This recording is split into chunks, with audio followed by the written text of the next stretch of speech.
So if you've ever been on YouTube before, chances are you've probably came across a prank channel. Now, prank channels have existed since pretty much the beginning of time. It could probably be considered one of the first genres in all of YouTube. They've always been a popular thing on the platform even before YouTube, but they've definitely been going through some ups and downs, and they're probably one of the most controversial genres on all of YouTube. There's been all kinds of prank videos ranging from fake pranks all the way to pretty much some of the worst crimes you can think of. But there's also been a lot of good that came from these channels, especially within the past couple years. So during the early YouTube days, there were quite a few pioneers of the whole prank genre on YouTube. First, we got Mediocre Films, who was kind of the prankster OG, and basically he just uploaded generic prank videos where he'd mess around with people, but it wasn't too wild yet. There was Remy Galliard, whose videos were kind of out of pocket because he was straight up just harass people, but I mean, it was kind of funny, I'm not gonna lie, but it wasn't like too crazy yet. There was Ed Basemaster, who pranked people using different personas, which is still something you see today. Magic of Rahat was a YouTuber who got a little bit more creative and was pretty popular for his drive-through pranks. And then lastly, there was Jack Vale Films, who pretty much just shit himself in front of people for 15 years. But yeah, these were some of the first notable prank channels. Some of them got a little bit edgy, but for the most part, it was pretty much the same kind of stuff that you'd see even before YouTube, so they weren't too wild yet. Fast forward a little bit, and the whole prank scene would start to change and evolve into what ended up being the most notorious era of prank channels. After people started realizing how crazy the potential was for views on these prank videos, a lot more YouTubers started filling in the gaps, making their own videos. Now, at first it started out pretty chill and nothing was too wild, but obviously more and more people are going to be uploading these prank videos, and to stand out, you're going to have to get a little bit wild. And this is where some of the YouTubers you might remember come in, like Vitaly, Joey Salads, UziTube, and Roman Atwood. So this whole era was around like 2014 to 2017, I'd say, and most people would consider this the peak of prank channels in terms of popularity. People wanted prank videos that were crazy, and the YouTubers wanted views and attention, so this caused a quick progression in how wild the videos would get. Test your might. Because the bar would constantly need to be raised if they wanted to keep getting these views. So if you've ever heard the term in the hood or gone wrong or something like that, you can thank Vitaly. So at first he would do these videos where he would basically do these random pranks but in the hood, which created the hood pranks genre that people started to catch on to. Now, even though most of the pranks themselves weren't even that crazy, things started to go left here because they were walking on this fine line that they would sometimes cross, which caused some consequences if they messed up with the wrong people. I need this. What you doing, man? Bro. What you doing, man? Bro, it's a f***ing joke, dude. It's a f***ing joke. See that? Not long after, some of these prank channels would really cross the line. At this point, a lot of these YouTubers would actually threaten these people and make these people think actual harm was about to happen to them. You had YouTubers telling them they had bombs, people who would do fake drive-bys with fake AKs, it's just a whole lot of wild stuff like that. Even besides the super crazy stuff, it would just kind of become a normal thing where people would just basically harass random people, and when they did actually face some consequences, they would always just claim, it's just a prank, bro. At some point, the term social experiments came into the prankster world, and just that term alone caused a lot of problems. These social experiment videos were basically where people would do these crazy fucked up pranks on random people to try to maximize the reaction they would get. Now, the problem with the whole social experiments thing is that now these YouTubers could do some wild shit and just called it a social experiment, which became heavily abused. So the YouTuber that took these social experiments to another level was none other than Joey Salads. And now what this bozo did was he would use the idea of social experiments to do these crazy pranks targeted at certain groups of people usually. And obviously it caused a bit of controversy because it seemed like he was painting certain groups of people in a negative way. For example, you got one video where he was leaving a Trump car in a black neighborhood to see what happens, and in another one he would dress in a thought and throw down a briefcase at people while running away saying Allahu Akbar, while comparatively he would do the same thing but acting as a Christian man, peacefully placing down his briefcase while walking away saying praise Jesus. Now, people were quick to point out that this was a bit problematic, but Joey said nah, these videos are just to get people talking and open up a discussion, which I guess in some cases maybe that would make sense, but most of these do low-key seem like they were only highlighting certain sides of things, whether it was for the views or to promote his personal ideas. Now, where it gets wild is the fact that the majority of these controversial social experiments were actually fake and ended up being a whole thing where he was potentially perhaps pushing these stereotypes that were scripted by him in the first place. But yeah, that brings us into the next topic of fake prank channels. At some point, these pranks started to get too out of pocket, and to be able to consistently make these videos, get good reactions, and do them without getting in crazy legal trouble, they had to start faking these. Usually what they would do is either pay random people out in the street to give a reaction, or sometimes even just straight up hire actors to be in these videos. On one hand, it could almost be considered a good thing that they faked these videos, because if they didn't, then some of these videos would just be so messed up. Prank Invasion was another channel that introduced a new wave of the prank genre, which was basically just softcore pornography for people like me who were watching these when we were like 10 years old. Now that I think about it, this might have had something to do with my downfall. But yeah, I'm not too sure about that yet. So this dude would go up to girls where he would usually play a game that led to these girls giving him a kiss. But of course, people found out that these were scripted and he paid actors and all of that. But what he didn't fake was when he did the kissing my sister prank and then his mom. Now this leads me into a guy named Sam Pepper, and holy shit, he would do some crazy stuff, like for example, lassoing random girls, handcuffing himself to girls and not letting them go until they made out with him, the groping random woman on the street prank. That one was pretty bad, people didn't like that one, but yeah, you get the idea. Basically, this dude was on a crazy sexual harassment streak. Now of course, people were like, hold up, this isn't good, and he would just respond by saying that they were fake and consensual and that it was just a social experiment. But some people came out saying otherwise. And also, not so surprisingly, this dude had some crazy allegations come out against him by not just one or a few, but like several different people. It gets worse though. Well, maybe not worse, but this is when it all really hit the fan. So in November of 2015, this dude decided to drop a video where he recruited another YouTuber's best friend to help him play a prank on that YouTuber. Now, what is this prank, you might ask? Well, the prank was to forcefully kidnap him and execute him in front of his best friend. So people went crazy about this video, starting petitions, and a whole bunch of backlash came to Sam's way. He even got Anonymous, the infamous hacker group, to threaten him. So you would think that YouTube would surely take down his video with millions of views, right?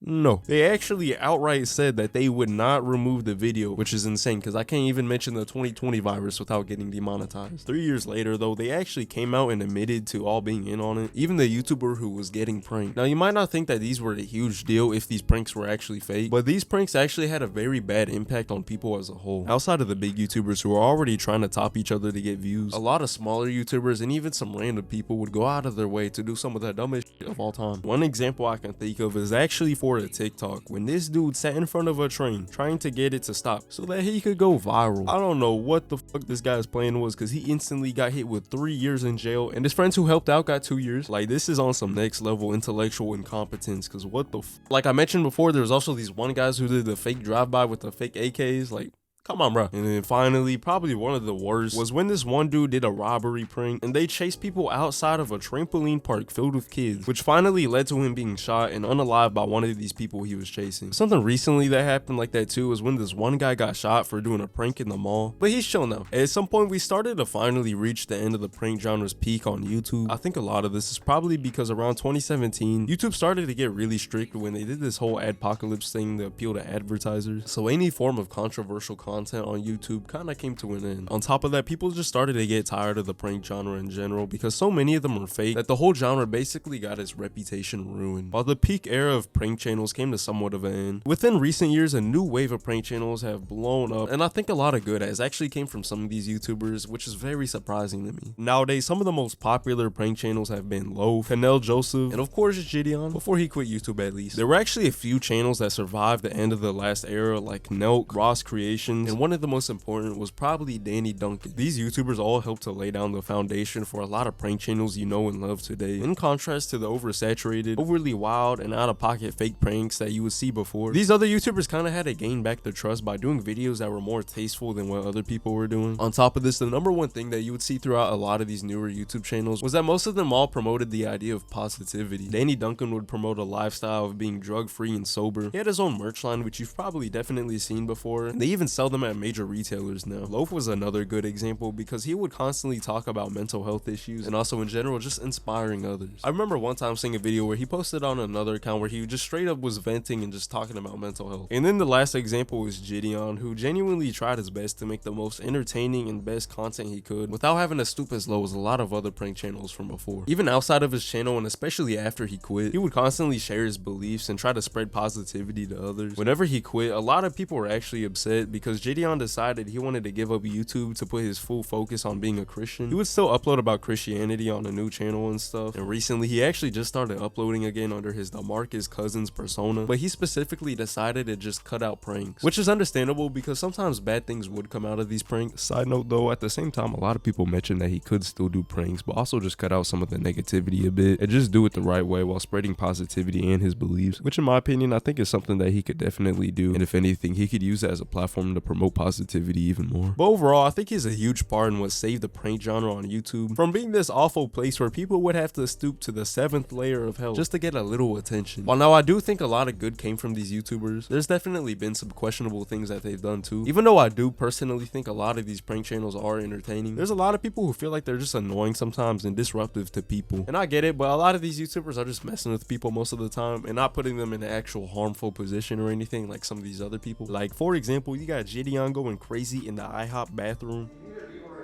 Hold on, give me like 5 more minutes. That's why I lit the candles. And another controversial time was when he went to sleep at a women's NBA game, which some people thought was kind of disrespectful, understandably. But on the other hand, a lot of people didn't think it was actually harmful, so it was all good. I do understand where these people are coming from though, because there's a lot of times that even sometimes I feel like they're pushing it too far. Another video I thought was funny but kind of fucked up was when Gideon rolled a watermelon or something at some bowling tournament, which probably low-key did ruin some people's day. And also, I'm pretty sure it got stuck or something and kind of messed some of the place up. So even though they are kind of funny and entertaining, I do see why some people think that's too far. I actually went through a subreddit of Loaf, and I was pretty surprised to find that a lot of people were shitting on him for different reasons. One thing I noticed was that a lot of people mentioned how they didn't like that he was low-key bothering and annoying people in some of his newer videos. One post was actually talking about how they liked his newer video because he wasn't being as disrespectful. And in a weird way, that kind of shows the positive impact they've had, because it shows that they have this audience who doesn't want them to be disrespectful to be entertaining. They just want pranks that are entertaining without doing all that extra stuff. Even though this new wave of prank channels does have its downsides and could be improved, I honestly do think it is a big step in the right direction, and I feel like overall they definitely had a positive impact on people. Even for me personally, I think one of the biggest things that these channels do preach is just to not care about what other people think and to just be yourself, if taken into the right context, of course. While thankfully there's been a lot of positive things to come out of these recent internet pranksters, there's also been a handful of pretty bad ones too. A little while ago you had this dude named Mizzy who blew up for literally committing crimes and just being a prankster demon. For example, you got pretending to steal a lady's dog, running on cars, going into cars, jumping over people, walking into houses, and all kinds of crazy shenanigans. But it was short-lived because he would soon fall off into oblivion. I remember there was this one video that people were talking about because all in one video, she walked into Walmart, harassed people, emptied a ball pit, and smashed her own TV and made a mess so that she could get a reaction out of people. All she got was arrested. And when she finally got back and uploaded the video, it flopped. The last thing I wanted to talk about in this new wave of modern pranksters is a new streaming platform, Kick. Now, I'm not saying I hate Kick as a platform because I definitely do think it has its upsides, but I do think it has some major issues. One of them being that it seems like it's severely unmoderated, which means people can basically do whatever they want with little to no consequences. So first of all, something that I thought was interesting was the comeback of some of these golden era YouTube pranksters like Vitaly and Fuzi. I don't know what happened to FuziTube because he kind of made this comeback and was streaming a lot, but at the same time it seems like he was going through like some mental breakdown, and then randomly he just dipped again. Recently though, I've actually been seeing more clips of Vitaly. One of the recent things I saw him doing was where he was basically doing some sort of live Chris Hansen type thing where him and his team caught a child enjoyer and beat them up on stream. Now that's cool and all, but it was still kind of controversial because now they can't use it as evidence, but I guess that's better than some of the stuff he was up to before. So one of the most hated pranksters on the internet right now has gotta be Jack Doherty. Now this dude has been doing prank videos since he was a kid and hopping on trends, which is low-key kind of impressive, I'm not even gonna lie. But over time he started to get more and more disruptive. Considering how YouTube was at the time, he wasn't too crazy, but recently he's been one of the most talked about people because of how bad his pranks are. What he's been doing recently is pretty much straight up harassing people and then hiding behind his bodyguard to avoid trouble. This didn't last too long though, because a little while ago he actually got attacked by someone regardless of having his bodyguard. There's also just been several other people in the Kick scene who aren't even just pranksters, but they just take advantage of the system, which allows them to do and say some of the most wild shit without getting in any trouble. This allows for a new wave of negativity and pranks and just content creation in general. Overall though, prank channels on YouTube have been one of the most controversial topics throughout the years. There's a lot of good and bad that happens from it, but let me know what y'all think because I know a lot of people have their own opinions on it. But yeah, if y'all enjoyed the video and want to see some more chill content, feel free to drop a like and subscribe and join the Discord in the comments. And yeah, peace.